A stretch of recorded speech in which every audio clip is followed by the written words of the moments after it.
Hey, wealth builders, Simon Dixon here, and welcome to a moment I have been waiting for over a year and a half, and that is to get back to talking about Bitcoin and CBDCs. So, welcome to Bitcoin Hard Talk, episode 10.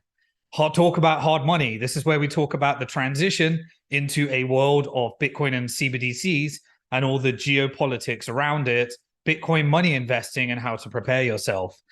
For the last year and a half, I have been working on a project which was helping 650,000 scam victims of a financial fraud. I was one of those investors, one of the top 10 creditors in that case. And so I've been really putting this subject on hold while I do that project. That project has now come to an end, and now I can get back to what I was doing before that. And so today we're going to be talking all about Bitcoin and CBDCs in wartime. I do wish that I could be bringing you content in a much, much happier time, but we are in a time like no other. But actually, are we really? Because history rhymes and history says clues. And so today I'm going to be presenting you some of the history that helps you understand why Bitcoin and central bank digital currencies are actually geopolitics. I get a lot of criticism recently because I have been deeply, deeply affected by the events that are happening in Gaza, in Palestine and Israel. And obviously, it's a very, very deep topic. And the media was misrepresenting or at least skewing the story to one side. So I created a bunch of videos just to make sure that people had at least the alternative side to the media.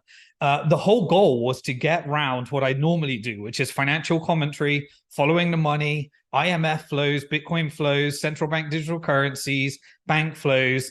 But I really needed to brush myself up. So I thought while I was learning, it would be useful for you to learn too. Now, I know that it is a deeply emotional topic, and it has caused a lot of pushback. However, I'm committed to the truth, and I'm not doing this for a popularity contest. I'm doing this so that we can arrive at the truth and enter into a better world and be prepared for that world. And so I won't stop talking about it because I think it's deeply related to the topic of geopolitics, finance, and how we need to prepare ourselves, because it looks increasingly more likely that this will escalate into a regional war, if not a world war. And I would much, much rather you be prepared for that and understand why we got here, how we got here, so that you can see what the world might look like after we get past this. In order to do that, most people, because they haven't lived through world wars, some have, they don't know what it's actually like. And because we haven't lived through change of empires or change of world reserve currencies, we think that it's not within our realm of possibility, because people only really draw experience from things they are experiencing, what I call experiential learning. Okay, so what I'm going to be doing today is sit back, enjoy yourself. I'd like to go through the historical context, because we're going to be building every week from here in Bitcoin Hard Talk round all of the events that are happening each week, so that we can start preparing ourselves better for what comes next. And in order to do that, I want, in this episode where I've come back after about a year and a half, to cover the foundational knowledge and history to make sense of the world that we live in today. You often see me tweeting out there about this concept of proof of work, proof of weapons, and proof of stake.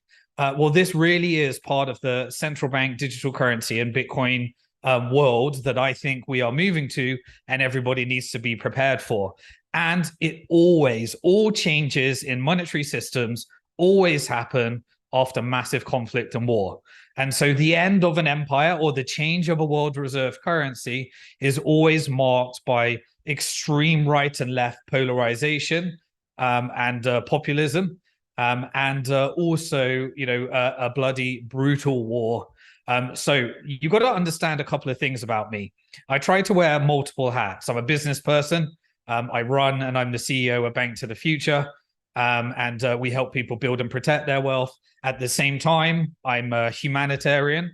that really cares about things that we're seeing in the world. And so often you have to take one hat off and put on another hat. And at the same time, I provide financial commentary. And so when I'm talking about financial commentary, what I tend to do is take off the humanitarian hat and just really focus on financial flows.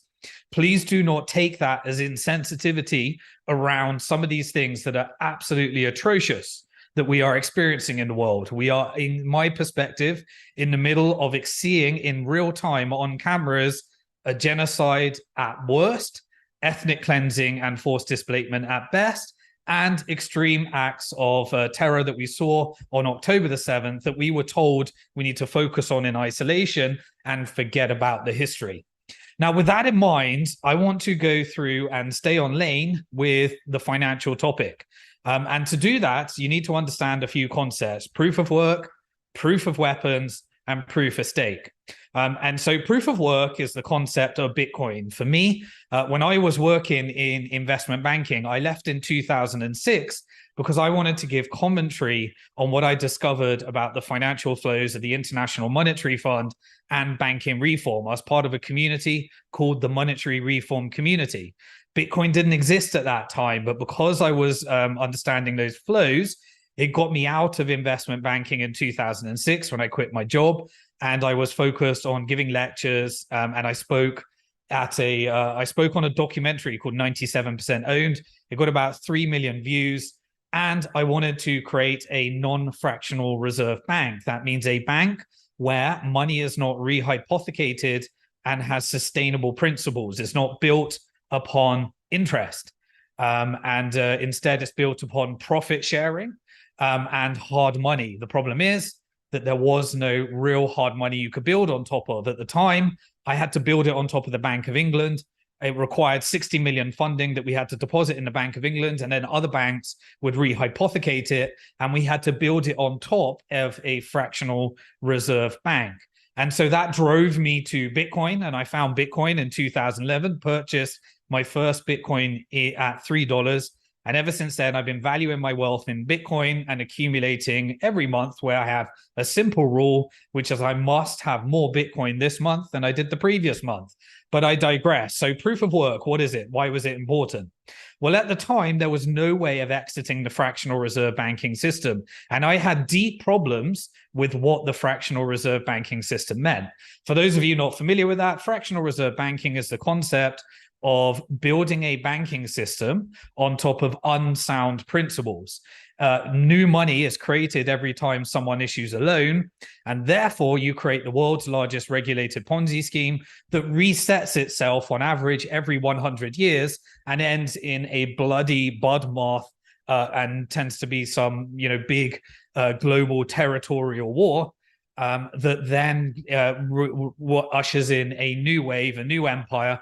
They normally do it where hard money happens in between the cycle, and then the next fiat currency comes along in order to create the next world's largest regulated debt-based Ponzi scheme. It reaches a stage where it creates so much wealth inequality that those that are closest to the money printer get to borrow all the money at cheap, which is the banks, those that can access quantitative easing and various other things. And then they can lend it at a much higher interest rate, and they get the access to create the money, which eventually leads to more and more and more wealth inequality, which leads to people having unable to survive in times of inflation. And then you have that business cycle where you continually have to increase interest rates in order to direct the flow of how much money banks are creating. And so hard money allows you to exit that system. God gave us hard money. It was gold. It was natural. It was put in the ground. And over 5,000 years, it survived the test of time to actually preserve people's wealth because the money printers couldn't print it. However, bankers managed to find a way to get hold of gold, issue more receipts of gold. And then we had this interest-bearing system that meant that we always go into these cycles of wealth inequality and proof of weapons, I call it. Now, in 2008, digital gold was created called Bitcoin, and Bitcoin mimicked the properties of gold and backed it by electricity. So we repurpose nature's resources And people, it's called proof of work because you commit the work. You run these computers, special computers that run and try to repurpose the most efficient and cheapest electricity. And therefore, you end up proving the work and you receive what's called the seigniorage. The seigniorage is that newly created Bitcoins are created every 10 minutes to a fixed supply of 21 million. And every 4 years, the number of Bitcoins that miners receive as seigniorage halves. We are going through our next halving in 2024. Almost 19.5 million Bitcoins have been created. There's only ever going to be 21 million of them. So there's a race to mine the last 1.5 million Bitcoins. And then it moves to a fee model where the seigniorage, the miners receive the fees, but it's hard money. Nobody can change the supply. And that's called proof of work. Proof of weapons is this concept I think, are you focusing the camera? I don't think so. What I want to apologize for right now is I'm in a temporary studio and I don't think you can focus the camera. My wife's just come in to see if she can do it, but you only can do it digitally on this thing. What I'll do is I'll quickly turn the camera off and turn the camera on, and then it should be more focused. I don't think you can do it from there, though. I'm in a temporary studio because it's being rebuilt, and I'll make sure in a few weeks from now we'll be in the high quality studio again. So bear with me if the focus is bad.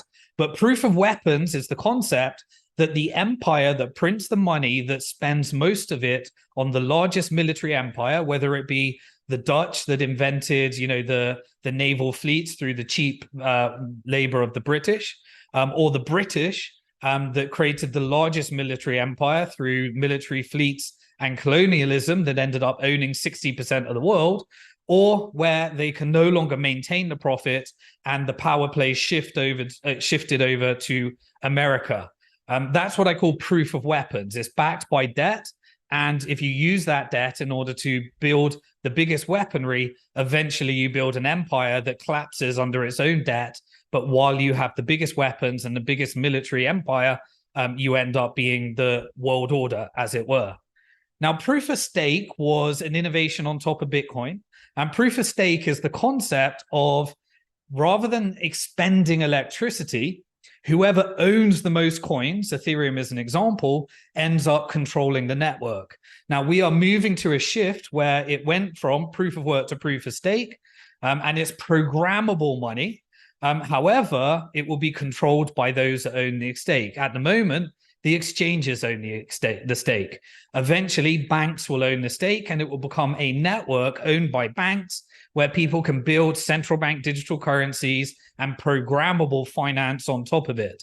So this is where you see the technology emerging, and we are going through those transitions. So I think proof of weapons eventually transitions to proof of stake.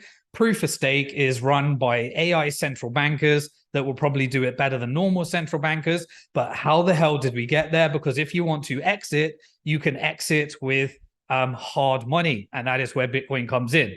So in order to understand that, I'd like to share with you a couple of the historical perspectives between proof of work and proof of weapons. So let's jump straight in with proof of weapons. So when I got involved in Bitcoin, it was 2011, and we were in the first cycle. Remember what I said about proof of work? Every 4 years, you end up with a new halving cycle. And we have, repeatable networks around that. Again, sorry about the blur at the moment. There's nothing I can do about the camera, but hopefully that will all be fixed when we move to the proper studio rather than the temporary one we have right now. So in cycle one, when Bitcoin was first launched, it was originally mined by Satoshi Nakamoto. He mined about 1 million Bitcoins, or that group of people. And those Bitcoins have never been moved. But there was really, in the beginning, it was all about surviving centralization.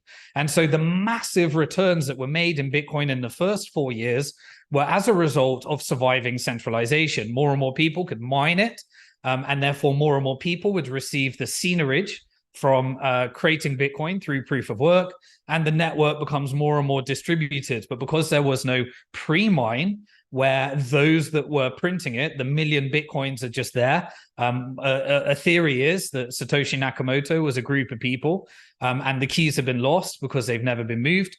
But it was really just about surviving that centralization. And that was cycle one. It produced like 1.1 million% returns for those that were around during that cycle. In cycle two, in fact, in cycle one, I released a video on my YouTube channel. So I spoke at the very first Bitcoin conference in Europe. And at the time, I also recorded a video that I created in 2009, around the time Bitcoin launched, called The Great Depression of the 2020s. I was predicting that we were going to enter into a depressive cycle in the 2020s as a result of these debt-based cycles. You can see on my YouTube channel all of the different archives of all the videos. And if you want to stay up to date after this historical perspective, make sure you subscribe to the channel, hit the bell symbol, hit all, and YouTube will send you a notification each and every time I go live. You can also hit the like button, and that will help me make sure more and more people are prepared for what comes next when we understand history in order to try and see where we go in the future. So the next cycle, the next 4 years, we got through the first 4 years. The next 4 years were just about surviving law enforcement. We had exchanges that were hacked. We had Japan putting together regulations. We had the US saying that this is all about people using it for criminal activities. We had, people using it for gambling and these different activities. And people were confusing the issuance of Bitcoin with how people were spending Bitcoin. How people spend Bitcoin is up to them, but it creates an immutable record of every transaction, and it allows people to own their own money and spend their own money peer-to-peer. Because it has a fixed supply, it goes through the 4-year cycle historically, and cycle two essentially survived the law enforcement. If the government ever had an opportunity to shut it down, that was its opportunity, but the network got bigger and bigger and bigger and produced multi-thousand% returns for those that held it through cycle two. As I said, we started speaking at Bitcoin in cycle one, and cycle two was about surviving law enforcement. This is when I was investing in lots of the different companies through Bank to the Future, and many of those companies became very large exchanges and helped build the ecosystem. Cycle three in Bitcoin proof of work is what I call surviving token printing. This is where everybody said, I can make a cheaper, faster, better Bitcoin, and nobody succeeded. Because the Bitcoin was launched at a time when no one was speculating on it, there was no exchanges. The first trade in Bitcoin was a 0.01 something, something where it was crazy. And then somebody bought two pizzas for 10,000 Bitcoins, and that made price and expenditure of Bitcoin. And then from then on in, everyone started trying to replicate Bitcoin, pre-mining it themselves, and you had 10,000 different tokens and replicas, but no one could beat the Immaculate Conception, the proof of work, the distribution, and it still is the only and in a monopoly for digital hard sound money. But people started creating different networks for different things. And people tried to, really corrupt the network. They tried to fork it off, create another coin and say Bitcoin Cash is the real Bitcoin, tried to confuse people. And then if that was the case, it wasn't 21 million Bitcoins, there was 42 million Bitcoins. And then if they didn't survive that, then we would never have had digital hard sound money, because we got into this market to combat money printing and everybody moved into token printing. And so fortunately, it did not affect Bitcoin. And we've reached a stage right now where even regulators, for example, in the US, recognize Bitcoin as a commodity and everything else pretty much as some kind of technology or security or virtual asset, just like a stock or share, but Bitcoin being the commodity. And Ethereum, the proof of stake network, they're seeing if they can make that the layer that is owned by the banks, where, owned by the biggest stakes will be held by the exchanges, and we'll take it from there. So we survived that. And again, that produced many 1,000% returns. Then we moved into cycle 4, which is where we are right now. And cycle 5 happens next year. Cycle 4 was all about surviving quantitative tightening. Remember, Bitcoin was created as a reaction to the Lehman Brothers, and the excess in money printing through quantitative easing that happened after the global financial crisis. And so after the global financial crisis, it was all quantitative easing and money printing. And there was a theory that you have to have money printing, a non-inflationary cycle, low interest rates. And that was the reason why Bitcoin was succeeding. But in cycle 4, we had quantitative tightening. That means the money supply is shrinking, interest rates are going up to try and suppress the economy and send in the fiat business cycle those that were excessively in leverage, send them bankrupt by putting interest rates up so you can cool down the economy and cool down the inflation. And so it survived that. And now it never has been through what may be a global world war. So depending on how this escalates from here, and remember, I'm taking off the humanitarian side, speaking on the financial flows, and it is purely economics, but in times of war, currencies lose trust. And those that don't trust each other have to trade currencies with each other. And when they don't trust each other, it's always fall back upon gold, because gold comes from the ground, was given to us by God. It's a natural resource, it's a commodity, but it's very, very hard to ship around the world and is very, very inconvenient for that. And so therefore, only central banks can really use it to any degree, or those that store it with another custodian. And then when you need to access your gold, for example, let's say there's a pandemic or lockdown like we had with COVID, you can't fly over to Switzerland in order to get your gold. And so really it stays with the custodians, and the custodians may need to make sure they're not rehypothecating, but that's where the fiat currency Ponzi scheme came from. Everyone was depositing their gold at the bank. The bank realized they could issue more receipts for gold. And then we had the fiat currency Ponzi scheme that became legal over time. So let's start looking at the proof of weapons Ponzi scheme so that we can understand how it transitions to central bank digital currencies, which are most likely going to be built upon the proof of stake network, which is highly likely to be owned by BlackRock and banks and financial institutions, which is currently controlled by the exchanges in its early infancy. So let's take a look back at proof of weapons. So before proof of weapons, the gold was money, as we said. That survived for 5,000 years. If you go back to Egyptian times or even before, we had little spelts of money printing. The first money printing happened in China during the Song dynasty when the first paper currency was created. But it would always fail and default back to gold because the supply is fixed and the people can't control its supply. And so at the time, if you look back in history, every single religious text knew that this concept of interest was strictly forbidden and sinful. And so all of the early theological historians will look back at the finance and decide that actually this concept of usury was forbidden. Depending on your belief, God knew that interest is a problem and it is a sin. And therefore, both in all the Abrahamic faiths, in Judaism, in Christianity, and Islam, they knew that it was a problem. Now, over time, that kind of moved as the world moved and evolved. The Islamic faith, so this concept of riba, kept the idea that interest is wrong. But many of the Islamic banks had to build on top of the Western banks rather than building on top of God's money, gold, hard money. And therefore, even those types of financial systems became impractical. Well, how did that happen? This is where it relates to the current system and the current series of events. Please do understand, my mother is Jewish, so people are calling me when I talk about things at the moment as if I'm anti-Semitic for talking about the current situation or a terrorist for believing in the Islamic faith. And my father was Christian, so I got a broad background.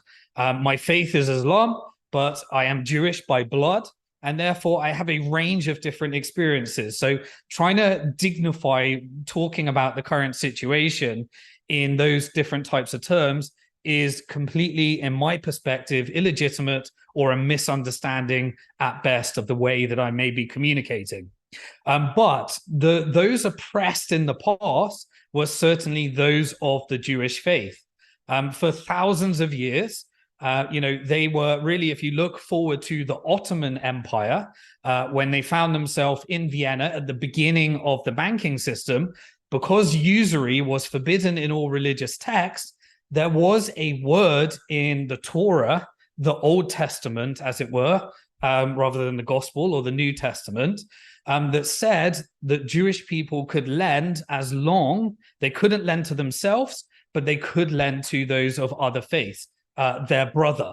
And therefore, banking was seen by the world as a very illegitimate activity at the time.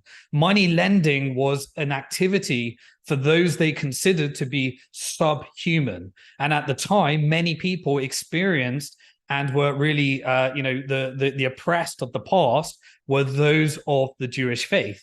And so therefore, they ended up being chucked out, for example, in if you look at things like The Merchant of Venice by William Shakespeare, being chucked out into the ghetto.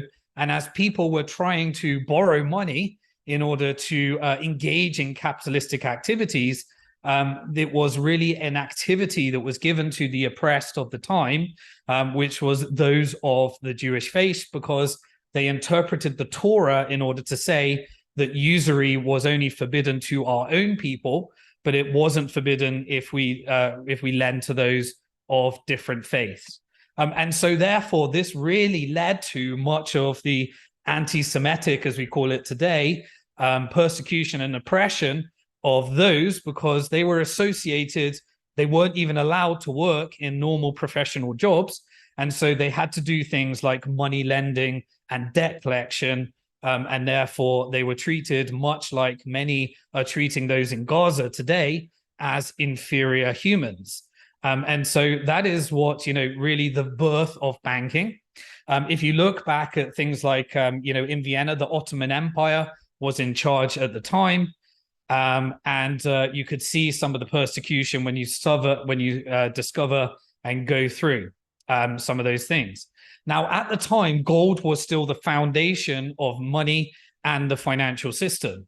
But this banking concept of taking gold, storing it with a goldsmith, and then issuing receipts for gold, and then charging interest on those gold, actually created many, many bank runs of the past.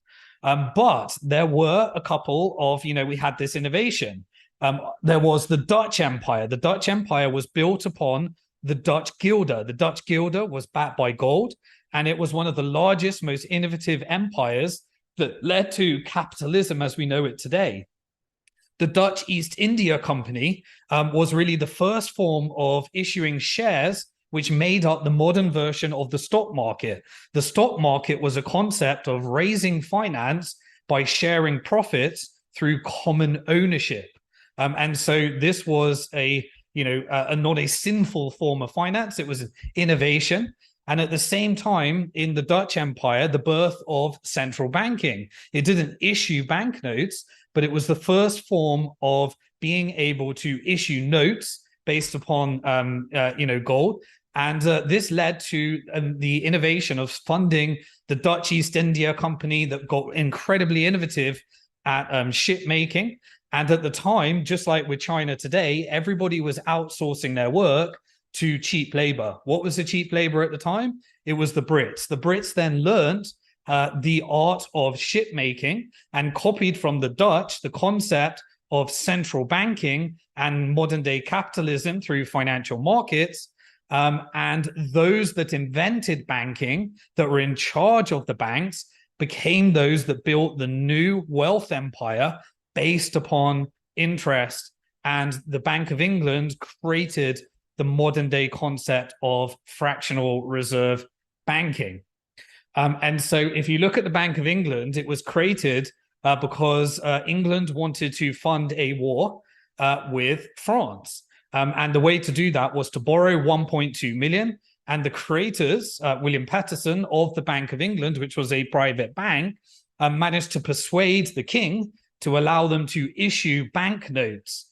And this is the modern birth of fiat currency as we know it today. I'm just going to take a quick sip of water. If you're enjoying this, do me a favor, hit the like button. If you're not a subscriber, hit the subscribe button, hit the bell symbol, hit now, and then we're going to go through proof of weapons as it transitions to proof of stake to help you prepare for the world we live in today so you can be more financially prepared. Just while I'm doing that, Azad's going to pull up a screenshot of simondixon.com. If you want to stay up to date with everything that's happening, join my newsletter on simondixon.com, and I'll make sure that you get all access to everything, and making sure that you are prepared for what comes next. And the reason that I want you to do that, there we go, simondixon.com, hit that yellow button, and you can actually get access to all my previous broadcasts. You can even get access to the book I wrote in 2011. Bank to the Future. It was the first published book in the world to include Bitcoin. You can have that for free. And then I'll give you notifications of everything that's happening. So hit the like button, and I'm just going to take a quick sip of water, and we'll get right back into the content. The screen quality is improved now as well. So thanks for everyone who had to endure the bad quality. Okay, awesome. Thanks, everybody. The new studio will make sure that that does, but we're in the temporary studio, as we said, if you've just joined me. Also, if we have time, I don't think we're going to have time because I've done about 30 minutes. I want to do another 30 minutes. But if we end early, I'd have to stop talking. But if we do end early, then we'll try and take some questions in the live chat. So put your questions in the comments below. We'll be reading those, and we're going to be going live from here on every week at on the YouTube channel. Okay. Right. Now, today you will be hearing this word, Zionism. What is this concept of Zionism? I have to be honest, when I first heard the word Zionism, I thought it was a racial attack against those of the Jewish faith. I was pretty ignorant until I studied it a little bit more, and I found out that Zionism is not an attack on the Jewish faith. It is actually simply a movement that wanted to create the establishment of a homeland for the Jewish people in Palestine.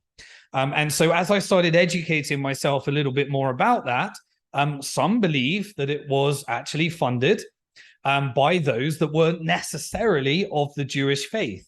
And so there is a lot of, a lot of people are discovering what is this thing of Zionism versus those of the Jewish faith. And if you look around the world right now, you see people having riots saying not in our name, and people saying our religion or our belief has been co-opted due to some of the political side of this concept of Zionism. So please do not confuse this with me being anti-Semitic just because I use the word Zionism, because when I first came across that, I thought it was a racial anti-Semitic term until I fully understood it. So sorry, excuse my ignorance when I did that, but I just want to make sure that is clear. Okay, so then we get further and further into the proof of weapons. So the British Empire managed to control 60% of the world through the Bank of England and this concept of innovating fractional reserve banking. They were no longer the cheap labor that were building the ships for the Dutch Empire.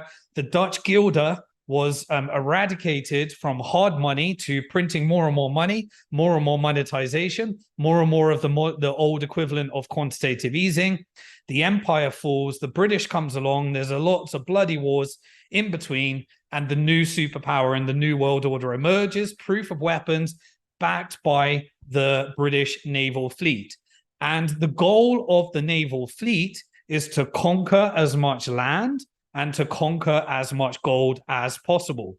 And so if you can use the magic of fractional reserve banking, you can get the Cantillon effect, where you are closest to the money printers to get the money at the cheapest rate. Then you can use that in order to expand your empire. But eventually, the cost of the empire gets too expensive. The currency gets monetized too much. And you have the slow decline, which normally happens over a 10 to 20 year period, where that currency is no longer the world reserve currency. It's like clockwork. It happens every time. If you want to know a very, very extreme opinion, this is extreme. Thinking that the current world order will remain and the dollar will always be the world reserve currency. It's never happened. It did happen for the longest time in history with the British Empire when it was 365 years of being the world reserve currency. That's never happened. But there was the Dutch guilder as well, and then the power plays that happened. Right. So one of the people that was one of the early Zionists was also involved in drafting legislation for the Federal Reserve Act of 1913. Prior to that, America fought wars and had joists with monetary reformers that were anti-central bank, like Abraham Lincoln and Andrew Jackson. They would be fighting the central banks and the money printers because they knew that it is a very, very problematic system in terms of the wealth inequality, the destruction of the currency, and the slow inflation, which is a hidden tax against the world that makes the rich get richer, the poor get poorer, until eventually the wealth is concentrated in the hands of a few as a result of being closer. But the same, part of that was writing the legislation of the Federal Reserve Act of 1913. If you read books like The Creature from Jekyll Island, you can understand the relationship between the Bank of England, the birth of the banking sector, and the growth of the banking sector, the both of central banks, and then the connection with proof of weapons that we call as it emerged over time. Now, after the Federal Reserve Act in 1913, when you can print money to fund wars, you get World War I. And so after, these changes in 1914, we had World War I, and that was a 4-year world war and a change in the shift of power in the world order. So the Britain was heavily affected. Britain was bombed during the First World War, and many of the European countries were, at the being bombed.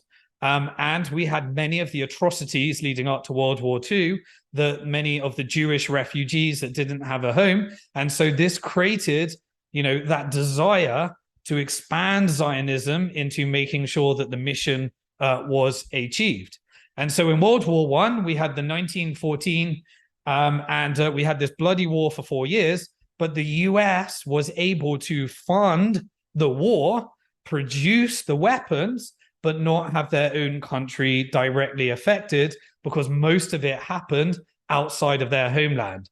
And so if you can fund the war, this is the concept of, today it's called a proxy war, but if you can fund the war, now America was directly part of the Allied forces of World War I against the Germans and other parts of the constituency and Japan. But if you can fund the war and keep your country intact without receiving bombs, then you are in a position to gain the power in the monetary renegotiations that follow.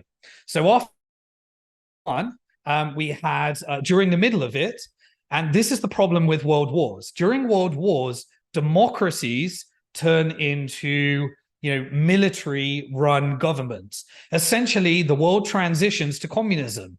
You have the government that can make the changes. You have martial law with the military maybe commanding the government. For strategic reasons, they don't engage in the democratic process, and therefore they make decisions without consulting its people in times of massive, massive fear. And so at the end of every war, you have changes in law that happened, which may not have got through because we were in wartime, which reduce our freedoms, reduce and make a lot more oppression as a result of that.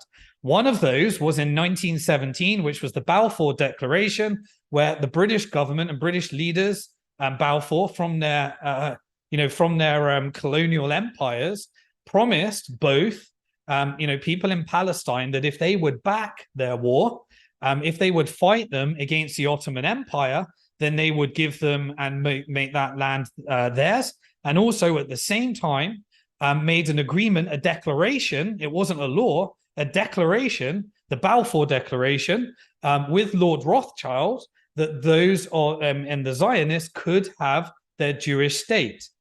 This marked conflict, and this conflict, and this is thing that has been a constant theme for the last 100 years, if you watch the video that I released on my YouTube channel called Who Owns Israel, it goes through some of the basic history as I was learning it from others. And I've been really trying to get, the different perspectives as a result of these bad decisions made by the colonial empire. And at that time, I saw a video where the British media was propaganding the Zionist movement as terrorists. And so you have these different, perceptions based upon colonial rule. Prior to this as well, you had, remember, the colonial empire, the British Empire, was a territorial battle for land and gold. And so what did it use with its naval ships? Well, for example, it used to use currency wars. If you look back in history, one of the most interesting things is how did Britain get access to a lot of the Ghanaian and African gold as a result of the transatlantic slave trade between America and Britain? Well, one of the early ways that the Europeans did that, remember there was battles between French power and British power at the time. One of the ways that they did that is they would debase their currency. In Ghana, for example, they had a currency called the agri-bead. And the agri-bead was glass-looking beads that represented wealth, and it was in fixed supply, and you could take a bead off the necklace and spend that money as currency. Well, through British innovation, they invented the concept of glass making using fractional reserve banking in order to fund and become one of the most innovative empires as it tried to colonialize the world. Now, through glass making, they could debase their currency. And so the British started spending the agri-bead, fake agri-beads, which was inflation, into the African nations. And then in order to settle that, that would destroy their currency, and they would actually settle those agri-beads for gold. Africa was a rich nation that had rich resources blessed upon it from God, with lots and lots of gold in the ground. They could debase the currency, end up with the gold, and deflate away that. And then they would settle with the slave trade in order to build Britain and build America. Another example, what about Hong Kong? Well, Hong Kong was as a result of these naval ships were looking to, how do you get India's gold? How do you get India's silver? Well, one way of doing that was because there was a lot of silver in China at the time, they created an industry where they would take opium that was built upon one of their colonial empires in India, and they would sell it into China to try and get the world addicted to opium. And once they were addicted to opium, they were able to get a bunch of silver out of China. And then when they would go in there in order to make those raids, they ended up taking over Hong Kong, signing an agreement for 100 years to own Hong Kong. That came to its expiry. I used to live in Hong Kong right after this came to its expiry. And therefore, you have these different types of, different governments that were in Hong Kong. When China tries to reunify, you got the different trends that were created after the World War, like with Taiwan, these different types of agreements. But the colonial empire in Britain managed to get China addicted to opium so they could rape the country of all of its silver in order to get hard money from its fiat money. And these were some of the sins of the past that people are trying to make up for. So the World War ended in 1918, and we had the Treaty of Versailles. The Treaty of Versailles was the peace declaration. And what happened? Well, the winning nations, the Allied forces, America and Britain, were able to take all of the debt of what they considered the aggressor, the losing nation, and that was Germany and Japan. And Germany had to take all of their debt and settle it with Britain and America in gold. Why in gold? Because nobody trusted each other's fiat currency in these times, unless it was backed by gold. And so we had, the British, which used to represent a portion of gold, the Dutch guilder that used to represent a portion of gold, but we moved more and more to dilution of the currency. And in 1919, we had really what I call the first monetary renegotiation. which was you take the losing side, you cripple it with all the debt from their sins, from the terrible things that they committed during the World War, and they were terrible. You make it, you issue that debt, and they settle in gold. And then Germany went into a hyperinflationary cycle as a result. And we've all seen those famous pictures where Germany is using their currency to warm up their fireplaces. And so this led to the hyperinflationary cycle. The issues were not quite resolved after the treaty. We moved into World War II. And in World War II, the US managed to pull off the same game, which is fund the Allied forces, but make sure that bombs were not dropped in America, so that you had the strongest, fastest growing economy based upon the foundation of the military-industrial complex. That would allow you to prosper. Britain was getting weaker and weaker and weaker, and the New World Order was formed when the Second World War ended. The atrocities happened with the Holocaust. This led to much, the height of oppression from the Jewish people, and a stronger and stronger desire to move forward with the Zionist vision, and building the nation of Israel within Palestine. This leads to lots and lots of different wars, and I don't want to go into that history. You are going to experience lots of this, but the more you learn about these different things, it moved into a deep area of conflict between those of the Jewish faith, those of the Muslim faith, and this concept of what we call today terrorism. Now, people call me a terrorist empathizer because I believe in a ceasefire. When we have moved into a world where wanting a ceasefire, where innocent civilians are being killed, that we call that terrorism, I get the narrative. We have moved into a warped world. And we have moved into a warped world. Why? Because of the flows of what happened after World War II in the next monetary renegotiations. So in the monetary renegotiation after World War II, you had the new Bretton Woods initiative. Bretton Woods was the fastest and the most strongest economy, US, that was funding the wars without destroying their own country, became and negotiated the new power. John Maynard Keynes, a British economist, proposed something called the Bancor. The Bancor was a global currency. That initiative didn't get taken up. Instead, we got the US dollar, whereby people would come off the gold standard and everyone would trade their currencies for a fixed amount of dollars. And those dollars would be backed by the gold, much of the gold that was stored in Fort Knox or the Bank of England, as a result. And therefore, you would enter into gold, the US dollar being backed by gold, and everybody else backing their currency by dollars. And so this allowed for the next monetary renegotiation. So remember, monetary renegotiation 1 was after World War I, where you get a bunch of gold through the settlements of wars. You debase countries of their gold supplies through the transatlantic slave trades, and many of the atrocities against other countries, like China, through opium wars, and to use proof of weapons in order to fund these wars through this central banking debt-based system that all of the religious scriptures knew was a big problem and leads to these types of atrocities against humankind. What else did we have? Well, we had the United Nations. What was the goal of the United Nations? Well, everyone had a representation from different countries, and they would make sure that what happened during the Holocaust and the crimes and the war crimes of World War I and World War II and the brutality of it could not happen again, because everybody would have a vote. But who was the United Nations formed by? Well, 5 veto-powered, initially 4.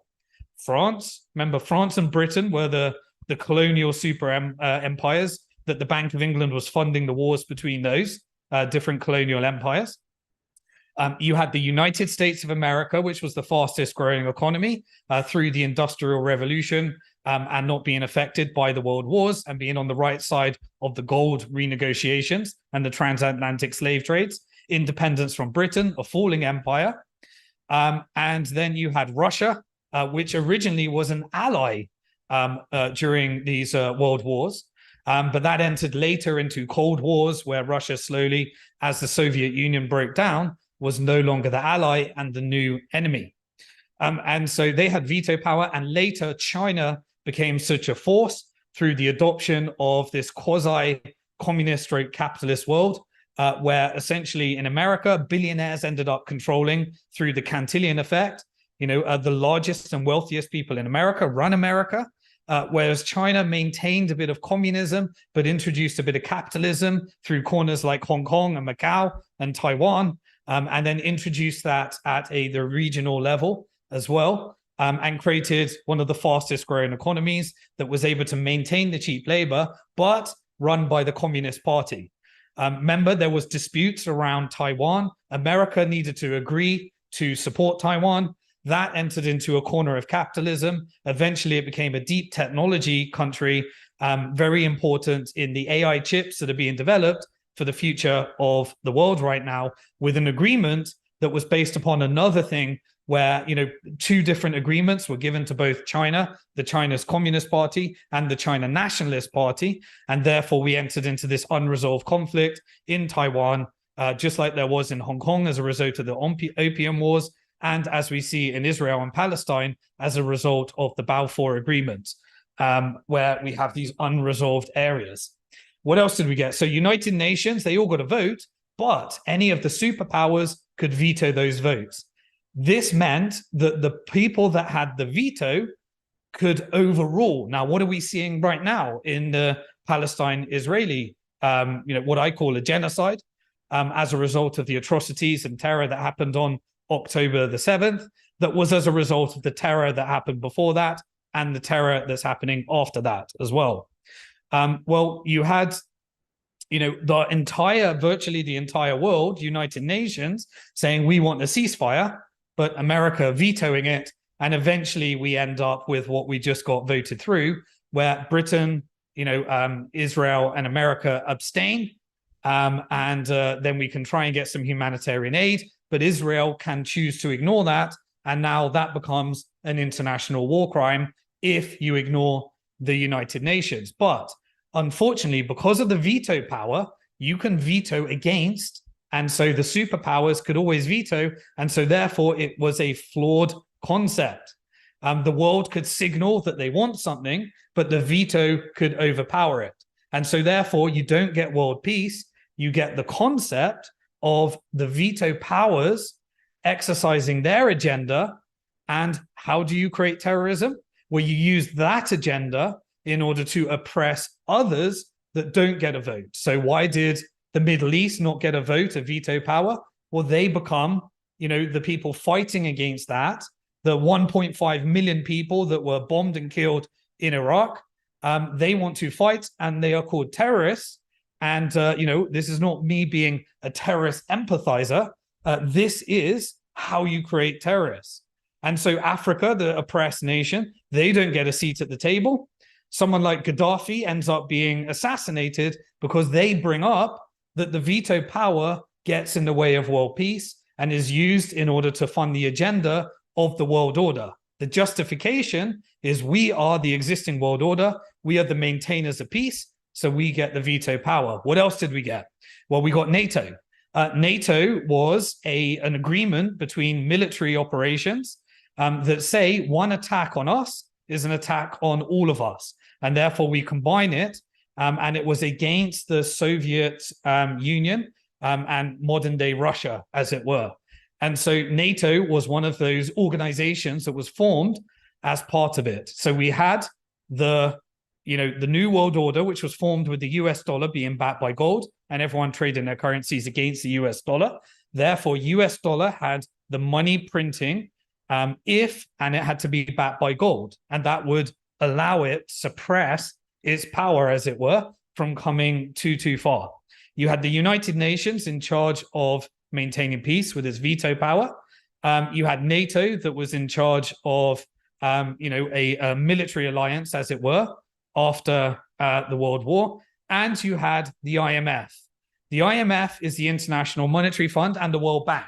The World Bank was a bank for funding reconstruction after the wars, but they are not aid, they are loans. How do those loans come to existence? Well, they sell bonds. Where do they sell those bonds? They sell them exclusively to banks. Banks are the ones that get to create money every time they issue a loan. And so if they buy those bonds with money that they created as debt, they find a new market. They can create money and end up owning the debt. And the debt is this relationship whereby those that take the World Bank loans are in debt to those that issued those bonds and purchased those bonds.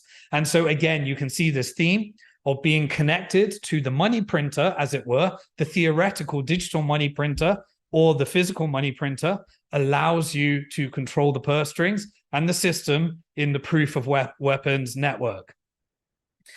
Okay, and so that became the New World Order. How does the IMF work? Well, the IMF was really the clearing bank between these currencies and gold. The gold was stored at the Fort Knox and various other central banks. And that was interchangeable between gold. If you didn't trust US anymore, you could ask them to settle their gold. Certain countries later tried to settle their gold. But if America did not agree with their politics, they end up having their gold confiscated in sanctions. And so finance now becomes a weapon of financial mass destruction. Sanction warfare, currency warfare based upon different ideologies. And if you use that to oppress too greatly, you control the different debt system. That creates wealth inequality. And then you bring up the nation of terror fighting against that system.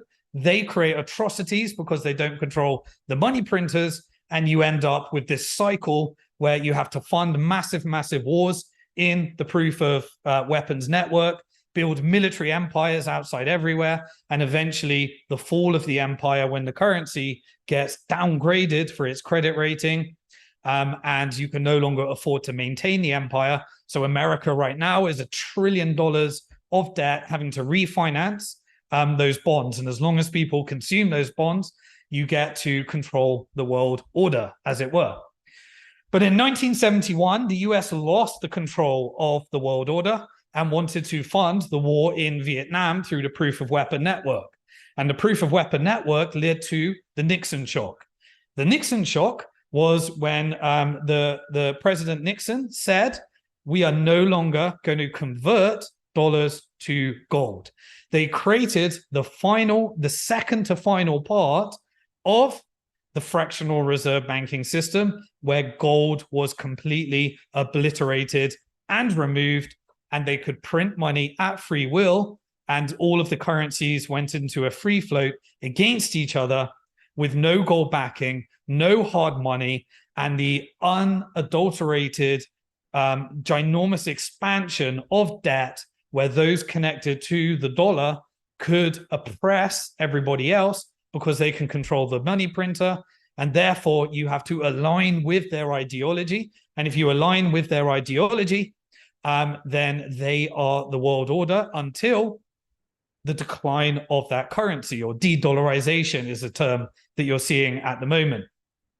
So this led to the ginormous expansion of banking and fractional reserve banking, much, much greater wealth inequality, extreme left and right polarity. And in its infinite, you end up with investment banks taking people's money through the buy side, through the pension funds. Everyone contributes to their pension. This then goes into the fractional reserve system. It then is, they had reforms like Glass-Steagall Act of 33, where you had to separate investment banking from retail banking because of the destructive nature of fractional reserve banking.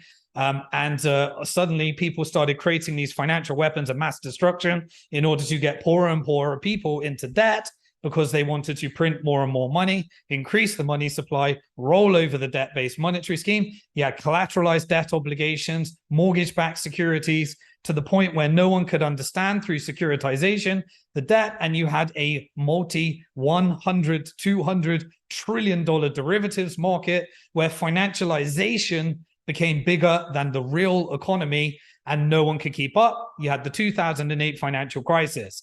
Now, in 2006, I was working in investment banking. I was giving lectures on these flows between the IMF and this concept of tied loans. This is an important concept to understand. So the IMF would make loans in order to fund those that are most shafted by the world order, and they would tie them so that the debt remains in their economy. So they created a currency called special drawing rights, SDRs. What are SDRs? Well, SDRs is essentially a bank overdraft to countries where you could draw upon that overdraft, borrow the money, and repay based upon a basket of different currencies. As it were, it was the first global central bank digital currency, but not quite using any type of blockchain technology. So SDRs allowed people to take on those debts, but there were conditionality, tied loans. Those tied loans meant that you had to re-spend the money back into the nation that was issuing those loans. The IMF was simply a proxy for getting the world into debt slavery. If you read books like Economic Hitman by John Perkins, he was an economic hitman that worked for the IMF in order to get the global south in deep debt through IMF loans, make sure that the debt remained in the country, but the money comes back. And this is how you do export warfare. You can do export warfare, and then the deeper the debt, the more you inflate away the currency.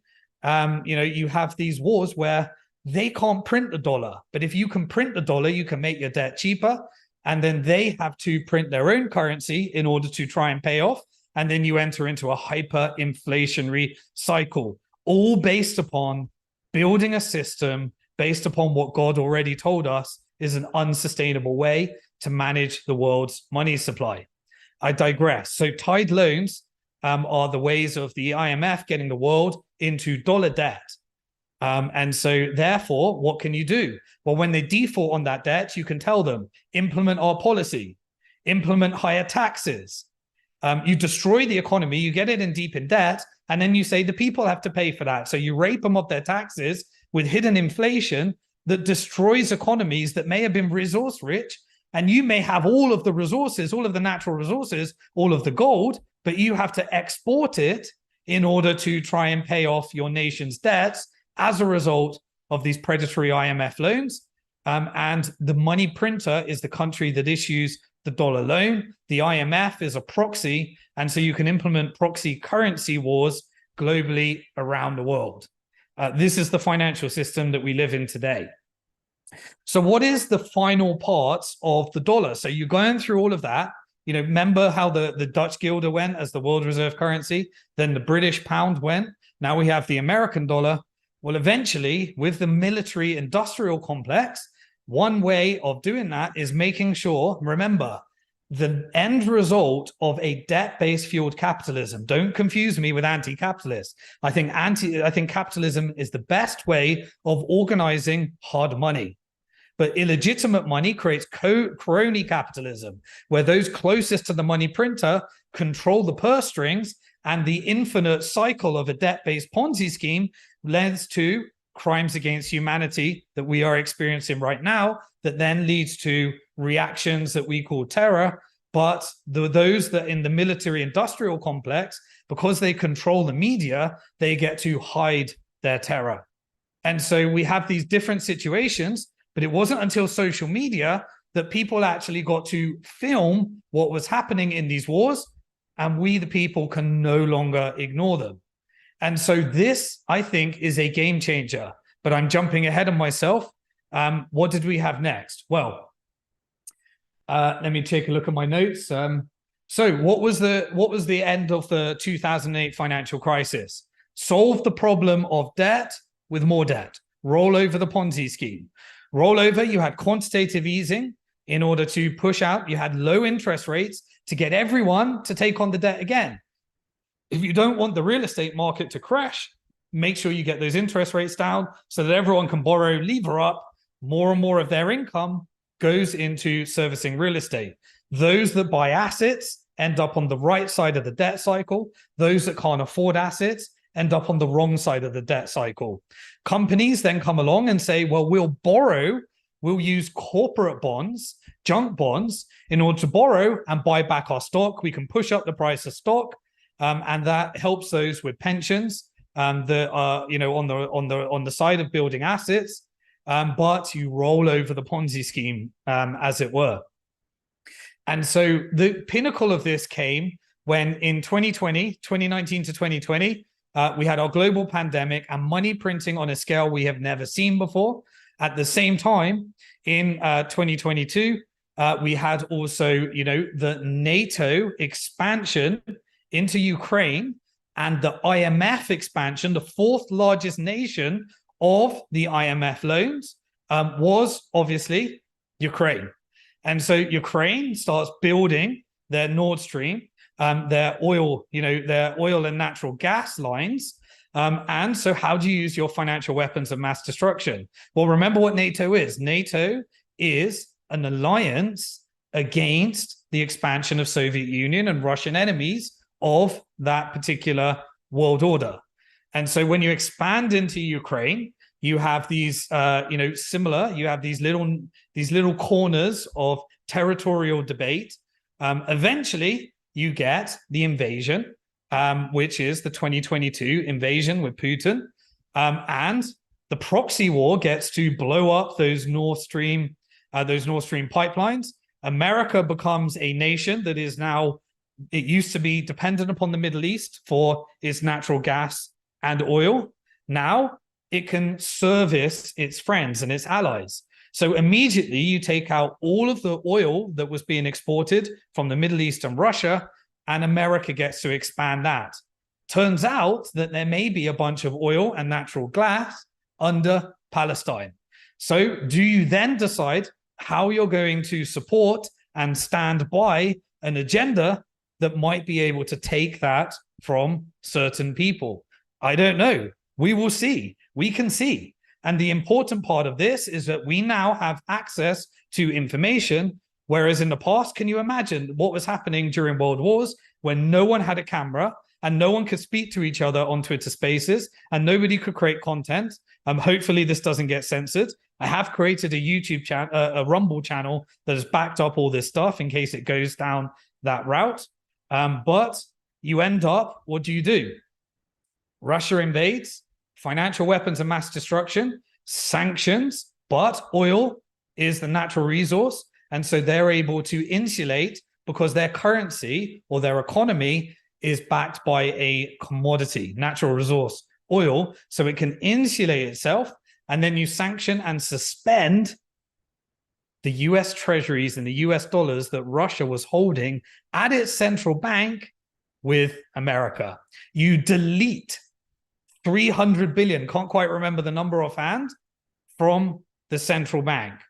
Now the world sees that holding dollars and investing in treasuries means that if you do not service the agenda of the world reserve currency, you end up in trouble. Your money can literally be deleted and disappear with the stroke.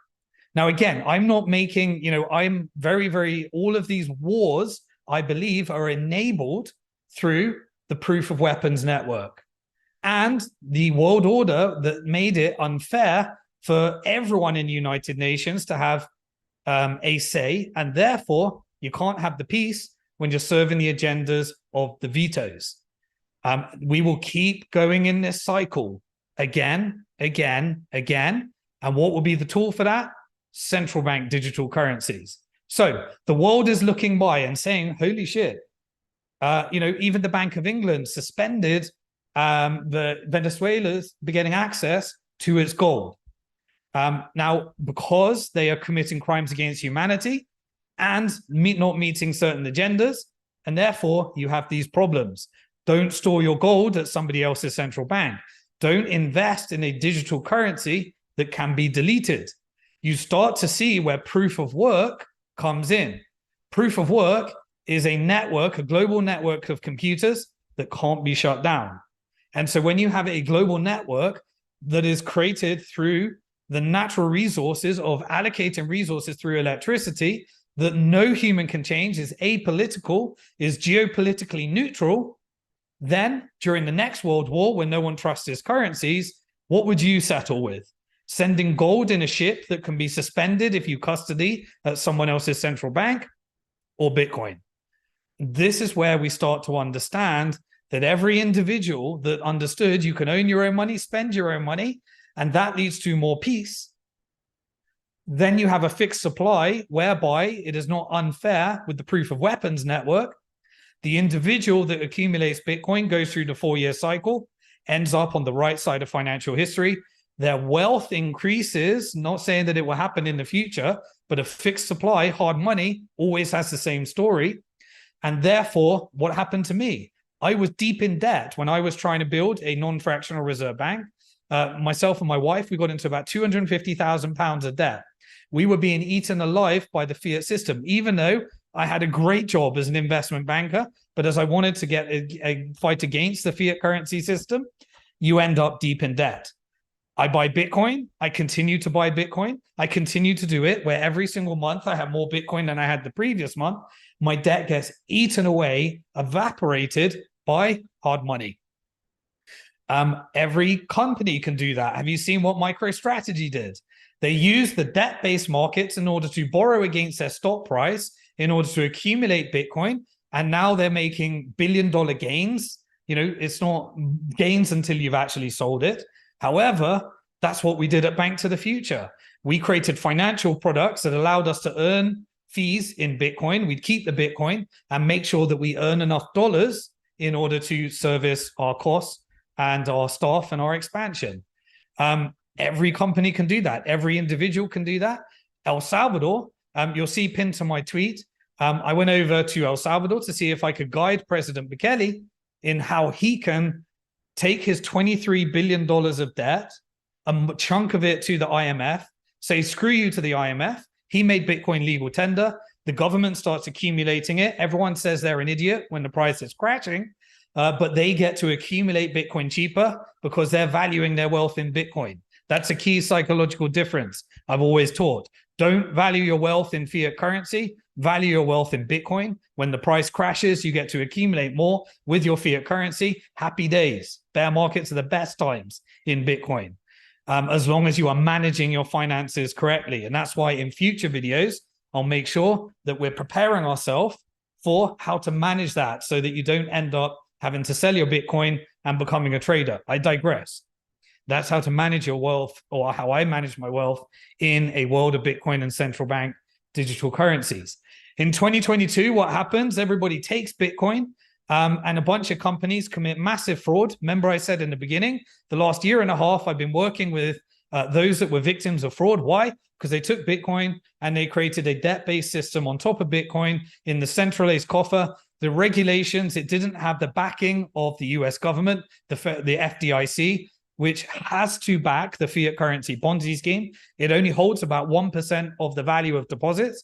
And so we end up in a situation where the Bitcoin and crypto market do the same thing. The whole thing blows up, epic failure, frauds like FTX, frauds like Celsius, SBF goes to prison, Majinsky files, goes into prison sentence. And me, the idiot, even though I knew all this stuff, I tried to borrow against a small percentage of my Bitcoin and end up in a bankruptcy for a year and a half, working with, in a very rewarding way, with victims that all fell for the same debt-based Ponzi scheme as a result of the fraud, because the regulators didn't say this is illegal, or they didn't put regulations, and therefore you ended up with those frauds that really made our industry look really bad.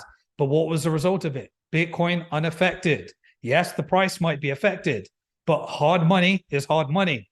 The peril always comes in when you put the interest and you create a debt-based Ponzi scheme. Every time and time in history, the history of the last 5,000 years, we see it time and time again.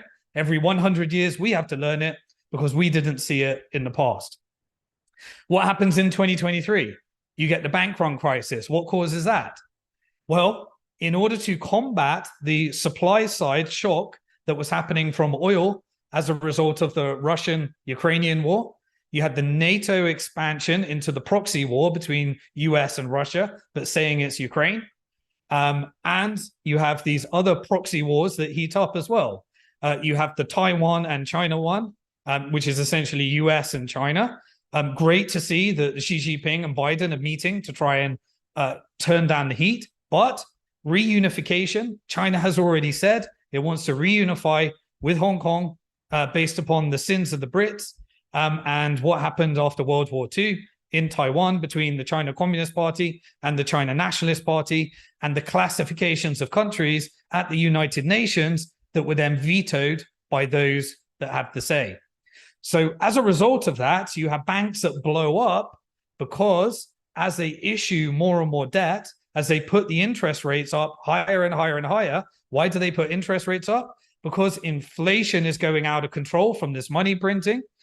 Inflation, as Milton Friedman would say, is always a monetary concept. You can blame it on the Putin war and say it's a supply shock. Of course, that has impact, but it's a monetary concept from the COVID money printing, the quantitative easing and everything that happened there. Interest rates go up. Then you take all the people that bought all the real estate, leverage themselves too much, you send them bankrupt. You send them bankrupt, they go back because their income is not following. And those that can accumulate all the assets that control the money printers end up with all the real estate repossessing, and the economy cools down and the assets redistribute from those that are not on the right side of asset wealth inequality to those that are on the right side of asset wealth inequality that are closest to the money printer and the Ponzi scheme. This causes a situation where banks have to sell assets in distress because their old bonds are crashing in price as the yield on other new bonds go up. They have to sell them. This makes a balance sheet hole. The FDIC needs to come in, and we have almost the destruction of the whole US banking system. And the FDIC creates another tool, and that tool leads to more money printing, and then you recycle until you end up at the end of the debt cycle. Now, everyone sees that Russia got sanctioned.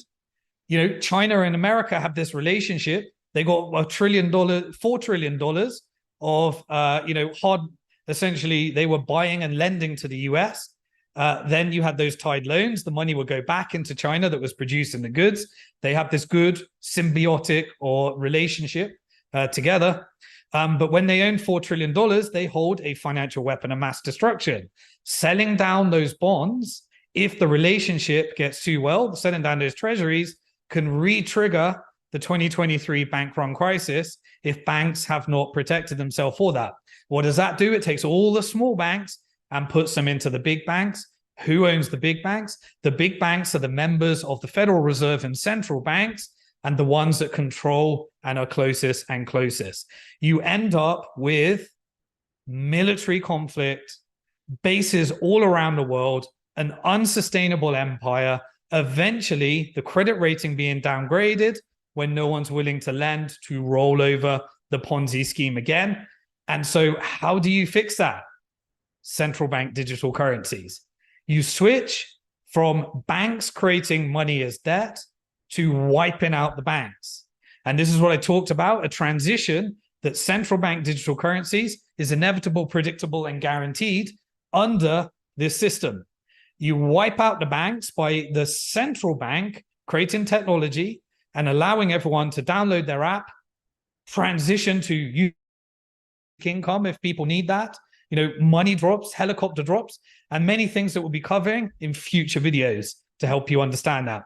That's a bigger topic, but what does the Bank of International Settlements say? Another multilateral institution that was created as a result of this. The Bank of International Settlements says by 2025, central banks can put stable coins, Bitcoin, and other virtual assets on their balance sheets. They write the rules, and you can issue central bank digital currencies.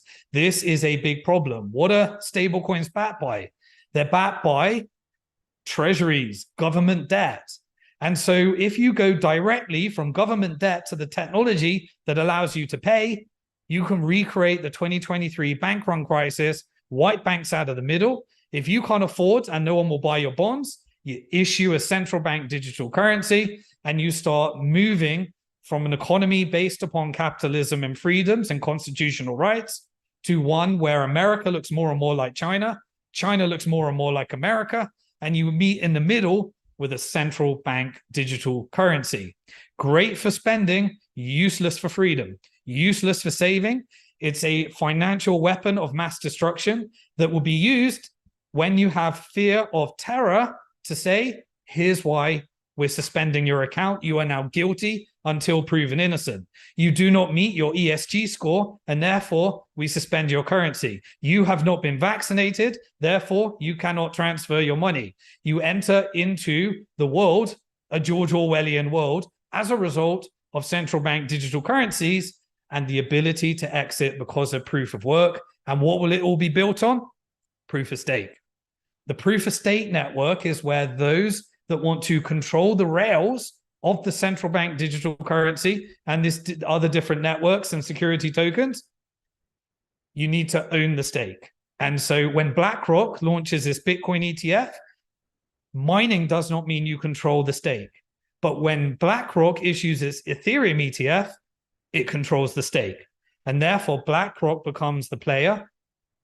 BlackRock is the institution that implemented AI in order to support out of the financial crisis, which companies to go bust, which companies not to go bust. And therefore, you have in the future central bankers that can use technology or AI when companies, when countries are getting these too aggressive powers, eventually the technology takes over. You have quantum computing, various other trends. I'll go through more of these in the future, but you can see where this is going. The most important thing to maintain freedom to transact, freedom of speech, freedom to store your own value, freedom to protect yourself from inflation is the money that is the hard money that was brought to us backed by the electricity, which was a repurpose of natural resources from God without the riba and the interest built into the financial system. And you can protect yourself as an individual, as a country, as a company. And we have proof of work, proof of weapons, proof of stake, currency wars. Who wants to control those central bank digital currencies? The IMF does. The Bank of International Settlements does. The World Bank does. Every central bank has got their pilot concept. They want to control those networks. De-dollarization is the trend of creating a central bank digital currency network that clears through Hong Kong in order to take out the dependency upon dollar and all of the different agreements between BRICS nations to clear oil without dependency upon the dollar. Normally, when a world reserve currency changes, it's a 10 to 20-year transition based upon the empire becoming unaffordable due to its proof of weapons. Time and time again, it enters into wartime, and then you end up with a monetary renegotiation. I created a video at the beginning, way before in 2019, on a video series on the Great Depression of the 2020s from that 2009 series, getting people ready for a monetary renegotiation at the end of wartime economics. My fear right now is that this is playing out exactly as it is meant to. The media is tricking us into believing that there is a war between Muslim people and Jewish people. And those forces are governments that are making us believe that we should hate each other and that calling for peace and calling for a ceasefire is an act of terror. And this is why I'm very interested and vocal on this side, because the media is manipulating the people into thinking that we should be scared of each other. And the proxy wars are creating terror on one side that is allowed because the media doesn't cover it on the Western side, and terror on the other side, which is covered and propaganded as evil people that you should be scared of. And you should be scared of people that are running these proxy wars but the oppression is the issue. And so if we don't use military to solve these issues and deal with the oppression, and we create a technology-led era with an opt-out for proof of work, I may be an idiot ideologist, but everyone told me when I first got into Bitcoin and I was telling people that this is going to change the world, they said I was an idiot. Eventually, more and more people come over, and it's because I follow the money. And so put aside the humanitarian aspect, you can see where the monetary flows go. If you want to take those people out of Gaza and you don't successfully create a genocide by starving them as a result of saying that there was no history, Then you push them out in a forced displacement into Egypt. What's Egypt got? $18 billion of IMF debt. Clear that debt. You get to displace and control. US gets the military industrial complex spending, the IMF tied loan, and it's an expansion. And Israel gets the oil and natural gas that sits underneath Palestine if that turns out to be a valuable resource that's worth a lot of money. Follow the money. It takes out the manipulation that we can see in between and the demonization of those that are from faith where we are meant to get on, because almost all of those faiths, the Abrahamic faith, believe in the same God, and we are fighting each other thinking that this is a religious war. This is financial weapons of mass destruction. This is financial terrorism, and this is controlled by those that control the closest to the proof of weapons network. A peaceful process is proof of work. Every individual gets to exit. Every company gets to exit. And every country gets to exit if they choose. And during times when currencies are not trusted, the next monetary renegotiation, let's call it Bretton Woods 3, hopefully we can avoid that. But I see escalation. And if we get to that escalation, I believe that we will have a bloody change. And the difference between this one is we're going to film the whole damn thing. And we're going to be speaking with other people on the other side, and we ain't going to fall for those that want us to be divided and hate each other. At the moment, the hate is what's causing the issue. Speaking to each other and getting back to our humanitarian concept. What were these religious scriptures created for? For us to be able to get along and not implement usurious upon each other, because it brings out the worst in humankind and rolls over the following the money and the destruction of fiat currencies based upon debt-based monetary systems that lead to proxy wars. And right now, at the end of this, you'll probably have forced displacement, rolling over the IMF debt, a bunch of money in the military industrial complex. Remember, the US is run by the billionaires that control the purse string. A potential escalation to China as a result of the Taiwan reunification, the Russian-Ukrainian proxy war, the Israeli and Palestine forced displacement, genocide and ethnic cleansing, and a war that may go beyond a regional war into a world war, a monetary renegotiation, but a lot of people are going to die in the process. And so let's get back to our human side and let's understand that we are being beaten by media that is controlling the purse strings, that is making you think through financial weapons of mass destruction, it is working, and that we should be enemies of each other, and that calling for ceasefire is an act of terror. Terrorism is created through veto powers at the United Nations that control the purse strings and the military industrial complex, and a shift of a fiat currency that is shifting in a shift to hard money in times of where you don't trust currencies. And we are experiencing it. And just because we weren't alive last time this happened, we can't see it, and we think it's an extreme thought. I want to make sure that we document this whole journey together, and I will remain calling for what many people see as an ideological thing.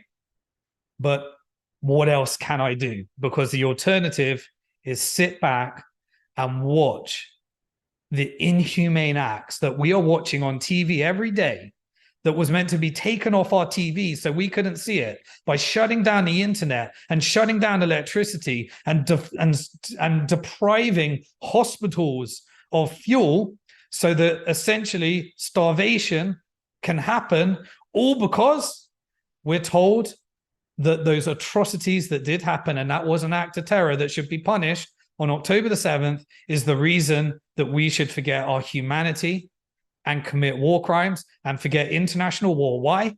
Because the whole world voted in the UN for a ceasefire, but certain powers can take that away. There are two people that control the purse strings right now and the future of whether this escalates right now. The Israeli people, if you continue to believe that the way to get revenge for this is to commit a genocide, get back the land, and so that Netanyahu can come back to your country and tell you, I got revenge. We took over the land. We have Israel. They are exiled. We've got the oil. And then you say, okay, we've got that. Then maybe Netanyahu can save his political career rather than having to come back and say, actually, if we cease fire, then we need to recognize that this terrorism is actually two-way. And therefore, I have lost. And it's not a battle between the Muslim people and the Jewish people. It's actually a battle between leaders that are created through proxies and non-state organizations as a result of oppression that cause extreme behavior, and extreme behavior from governments using terrorism as a way to say that we should take away all of your freedoms, all of your liberties, and we should fear you into believing that the proof of weapons network is the way to take out our territorial wars, seek revenge. And if Netanyahu comes back and says, actually, this was probably my fault, we didn't defend in the correct way, then it's political suicide for him. So his best strategy is to create escalation and world war and say, I was the hero. I told you about all those Muslims. I told you about all those Arabs. They're all terrorists. They caused the World War III. And we were the heroes that saved the day in this proxy war. And we all killed each other and all blew each other up so that we could save and have that monetary renegotiation and decide what the next world order looks like as a result of the dollar coming towards what may be the end of its 10 to 20-year decline as a result of excessive debt, excessive military-industrial complex, and excessive oppression of those that were on the wrong side of the IMF, that didn't have the veto power at the UN, and are on the wrong side of NATO expansions that bring out the worst in humankind and the worst acts of terrors.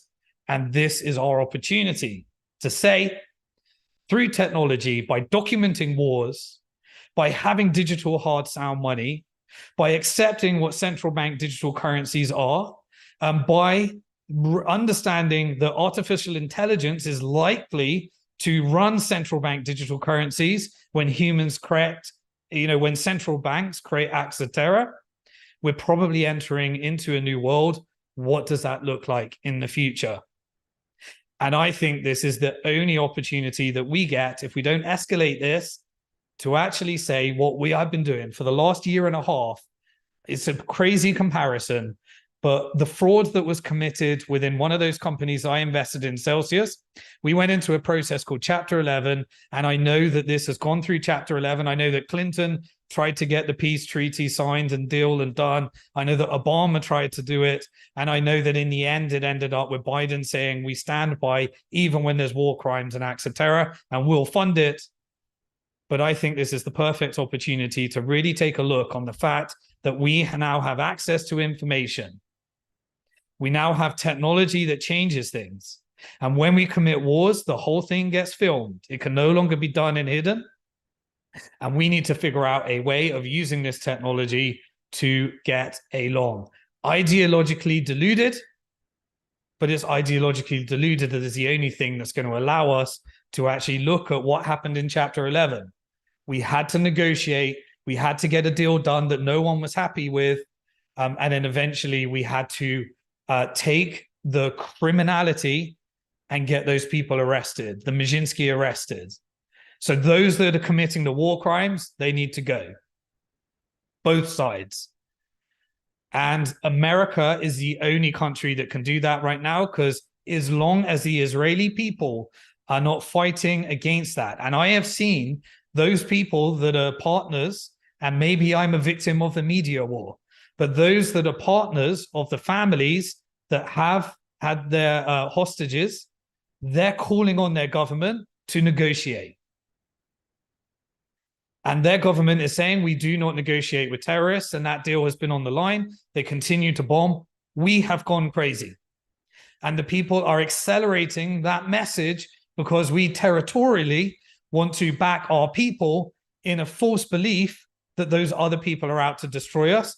And it may become a real belief because of the proof of weapons network that happens as a result of oppression, wealth inequality, injustice, and unfairness. So we need to settle that. I do not claim to have all the answers. I didn't have the answers before chapter 11, but through a 1.5 year process, we all ended up with something we didn't want, the criminality and those people suffering for committing the crimes.